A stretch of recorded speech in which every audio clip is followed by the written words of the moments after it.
দীর্ঘ 13 বছর হান্নান আমার বেসম্যান, আমি অফিসার র্যাঙ্কে ঢুকছি, ও ফায়ার ফাইটারে ঢুকছে।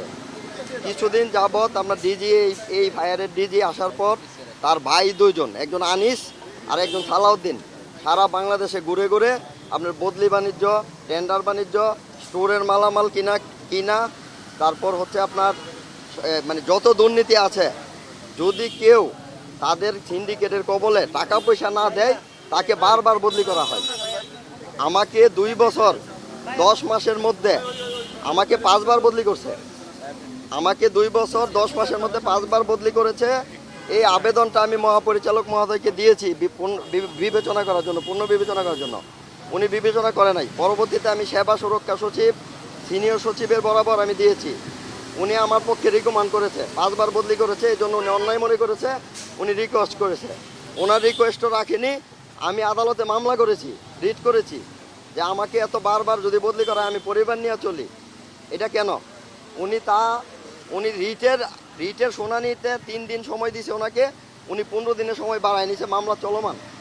এমত অবস্থায় গতকালকে উপদেষ্টা স্বরাষ্ট্র মন্ত্রণালয় এবং সেবা সুরক্ষা সচিব ফায়ার সার্ভিসের একটা ভিজিট ছিল। এই ভিজিটে হান্নান, আমি, আমাদের 2 জনের নেতৃত্বে এবং আরও লোক আছে, আমরা একটা শান্তিপূর্ণ ডিজির পদত্যাগ দাবি করার একটা পদক্ষেপ নিয়েছিলাম। আমাদের সাথে প্রায় অনেক লোক যোগদান করতেছিল। তখন আমাদেরকে ফায়ার সার্ভিস থেকে আশ্বস্ত করে যে আপনাদের সকল কিছু আপনারা এই করেন সেই করেন, আমরা করব, আমরা আপনাদের সকল কিছু দেখব, এরকম বলতে থাকলেও আমরা আন্দোলনের দিকে ধাবিত হই। এক সময় শুনতে পাই উনি ডিজিএফআই, এনএসআই, তারপর হচ্ছে যত গোয়েন্দা সংস্থা আছে তাদেরকে, সেনাবাহিনী তাদের কাছে ইনফরমেশন দেয় যে আমরা সন্ত্রাস বাহিনী, আমরা এই করতে পারি সেই করতে পারি, এই জন্য সব কিছু মোতায়েন করে ফায়ার সার্ভিসে। মোতায়েন করার পর আমরা আর ভয়ভীতিতে যাই না আন্দোলনে। গতকালকে হান্নান হেড অফিসে আসে। হেড অফিসে আসার পর আমার সাথে ছিল। যখন বিকাল 5টা বাজে, ওর কাজ শেষ, আমার কাজ শেষ, আমি ওরে বিদায় দিলাম যে ঠিক আছে তুমি যাও মিরপুরে, তোমার বাসায় যাও, আমি আমার বাসায় যাই। 5টা 6টার পর থেকে আমি ওরে আবার দ্বিতীয়বার ফোন দিচ্ছি, ওরে আর পাচ্ছি না।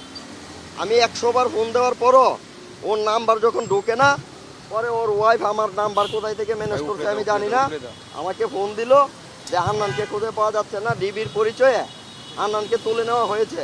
কিন্তু ডিবি বলতেছে তাদের কোনো কার্যক্রম নাই, হান্নান এখানে নাই। তাহলে হান্নান কোথায়? এই মহাপরিচালক ব্রিগেডিয়ার জেনারেল মোহাম্মদ মাইনুদ্দিন হান্নানকে গুম করেছে এবং হান্নানের সাথে সাথে আমাকে গুম করার প্রক্রিয়া চলছে।